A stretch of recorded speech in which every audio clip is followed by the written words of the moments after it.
How's it going, guys? Preston here, Citizen Response. Today we're going to be talking about my 3 favorite concealed carry options for the Glock 43X. Before we jump into the main topic of the video, as a lot of you guys know, I'm an affiliate with AOR, Attorneys on Retainer, the best legal self-defense program in the United States. They'll cover you in all 50 states, cover things like prohibited places, weapons-free zones, things that other concealed carry insurance simply can't do because AOR is a law firm. If you're interested in saving some money on your one-time sign-up fee, use my code Citizen Response down below. Today's topic of the video, we're going to talk about concealed carry options with the Glock 43X. The Glock 43X is one of the most popular concealed carry guns in the United States for good reason. It's got Glock's reputability, Glock's name behind it.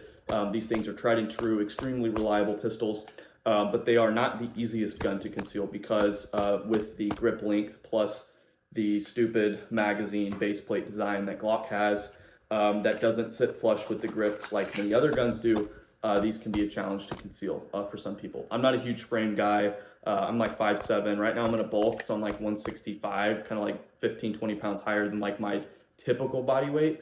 Just for a frame of reference, as I'm showing you guys some of this stuff, but this isn't just like the easiest gun for me to conceal. For me, like a 365 length grip for a lot of you guys too is going to be much easier to conceal, but this is the pistol that I want to carry just for a multitude of reasons. We've talked about that in previous videos. So today I'm going to show you kind of my top 3 ways that I concealed carry with this pistol and kind of some situations where I would use one thing over another. The first and my most common way that I'm carrying with the 43X these days is with the Raven Concealment Vanguard 2. This is not a new product. This has been on the market for a long time, but the updated version that they have now is very good. So as you can see, it's a trigger guard design. And guys, this gun is safety cleared. I'm not going to show you. I don't need to. But they have updated this with some modern features in the last few years that I think took this from something that was pretty good to excellent. So the first thing you're going to see is there's kind of ride height adjustability for this little wing claw that comes with it. This is excellent, especially for something like the 43X with a slightly longer grip to help tuck that grip in. As well, another benefit you get from something like this is when you're riding this deeper in the belt line for when you want some deeper level of concealment, this is going to give you a little bit of standoff from your belt. So when you're going for that claw grip, you're going to have a little gap here versus having your pants tucked right up against the grip of the pistol that can interfere with getting a solid purchase on the pistol before it clears holster and clears your pant line.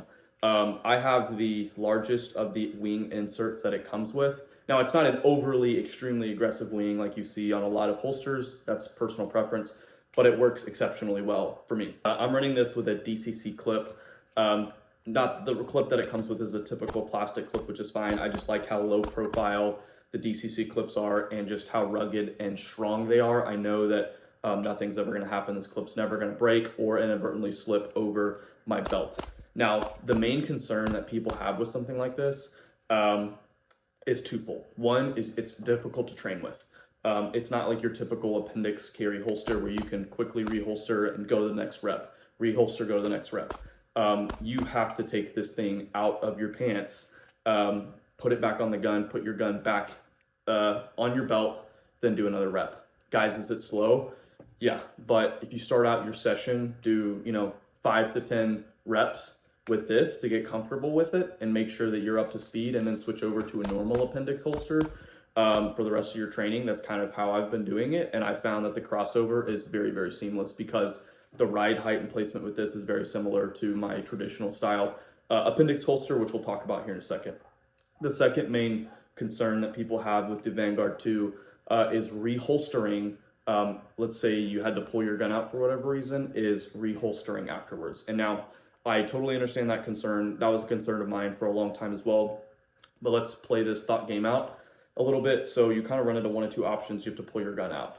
You have to shoot it or you don't, and cops are nearby or they aren't. Law enforcement response time is extremely variable in this country. If you're in a heavily, densely metropolitan area, they literally might be around the corner. Or if you're in a more rural area, they may be 15 minutes out. So that's not an immediate reason to rule a product like this out. You just have to know about where you're at and take that into consideration. So I'll demonstrate that, yes, you can reholster with this relatively quickly by maintaining your firing hand grip, having the gun pointed in a safe direction, using your non-dominant hand, whether you're righty or lefty, removing the Vanguard 2, placing it back on, and reholstering. Is this slower than reholstering in a traditional holster? Absolutely. And then option 2 is if cops are right around the corner, you clear the gun and you put it on the ground. If you're sure that the threat or whatever is contained and you're in a safe place to do so, just get the gun on the ground, because you don't want to get beamed by a cop whenever they run through and they're pumped on adrenaline because they got a priority 1 call.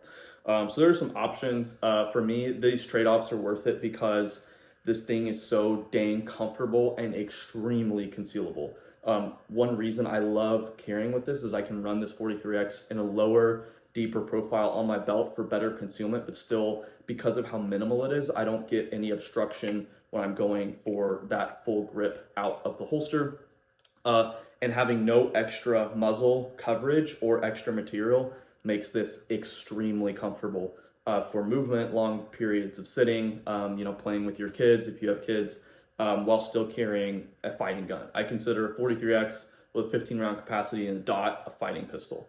So yeah, that's my first carry option that I have been rocking with most of the time, is the Raven Vanguard 2. I briefly mentioned a traditional carry holster.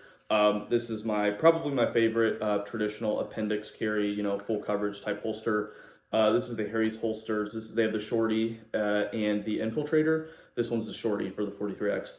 Absolutely love these holsters. They're extremely comfortable. I love the integrated kind of wedge wing they have in them. All the corners are very rounded. There's no sharp edges on this holster. You've got a monoblock. You can't attach really a Mod 4 DCC. So if that's your thing, that might be a rule out. But for traditional holster, this is probably my favorite. This one's really, really good. But guys, just being completely honest, you can feel the difference between carrying a traditional holster and carrying the Vanguard. So yeah, this is my typical training holster that I have set up to run at a very, very similar ride height to my Vanguard. So it's almost a 1-to-1 trade-off. When I pop the Vanguard off, start using this for most of my training, it's pretty seamless. So this is a relatively inexpensive but extremely high quality and well-designed holster from Harry's Holsters. Last but not least, we have an OWB option. This is pretty highly customized by me, like gunsmith style.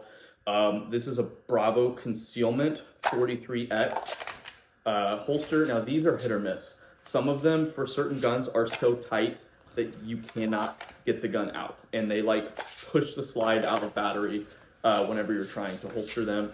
They also are not going to allow, so if you're running a comp, you need to get a 48 length. It's got some adjustable retention right here, which on this holster with this gun works. I can adjust the retention. Now on this, I have this a little bit tighter because when I would run something like this is when I'm out at the ranch, hunting, working, doing stuff like that. That's going to be some very heavy physical labor, but I still want to have my gun with me. That's kind of typically when I'd be running something like this. I do like OWB a lot. I wish it concealed better for me.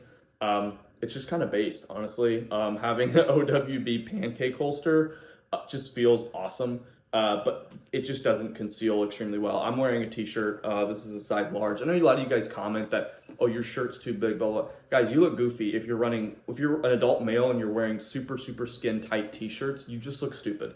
So yeah, you should find the next size up on your t-shirt, and your goal should be to fill out the sleeves and fill out the upper body.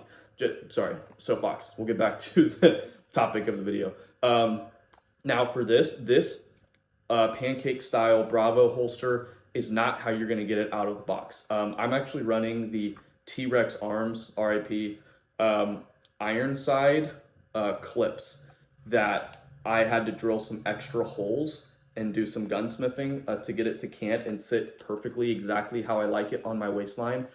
This is as good as you're going to get concealment wise with an OWB gun like the 43X or a 19 or whatever. So if you were into that kind of thing, these, not grips, sorry guys, these clips are the best design that I've seen for an OWB holster. They hug the pancake style of the grip super tight to your body. I like having that even when I'm not too focused on extreme levels of concealment. I like having it tight and close to my body. It just feels good knowing exactly where it is, and I like the slim profile. I don't want the gun tipping out, dangling on my side, makes it uncomfortable. So yeah, something like this is a great option for OWB. I like having it Do I use it all the time? No, but sometimes I do. And here's the problem a lot of times. So I live in Texas. It's November 25th right now, and it's still like 80 something degrees outside. So if you live somewhere where it's really, really cold for a significant chunk of the year and you're not having to like coat up and coat down a lot, OWB is going to be a great option because it might be a little bit more accessible depending on what you're wearing than appendix with a traditional inside the waistband holster. But for me, you start the day out and you're wearing a jacket and a flannel and jeans, and then by noon you're back in shorts and a t-shirt. And this is not the best concealing thing under a t-shirt. So for me, this is kind of relegated to like 1 to 2 months out of the year. Plus, like I said, manual labor, ranch work, hunting, that kind of thing. All right, that's all I got for you guys today. That was kind of my typical concealed carry options for the Glock 43X. If you run something different, you disagree with anything I said, let me know in a comment down below. Got some really interesting comments, got some good conversations going. And this is kind of a segue to the end of my videos. As always, I like to give an offer. If you're interested, I'll send you a chronological Bible totally free of charge. Whether you're a Christian or not, if you're interested in reading the Bible, this reformats it into a linear narrative. It doesn't add or subtract anything, but just makes it a lot easier to read. So if you've been wanting to read it cover to cover to see what it has to say for yourself, I'll send you one totally free of charge. Just hit me down in my email or comment down below and I'll get you one over for free. Guys, as always, thank you so much for watching the video. Get out there, train hard, stay safe.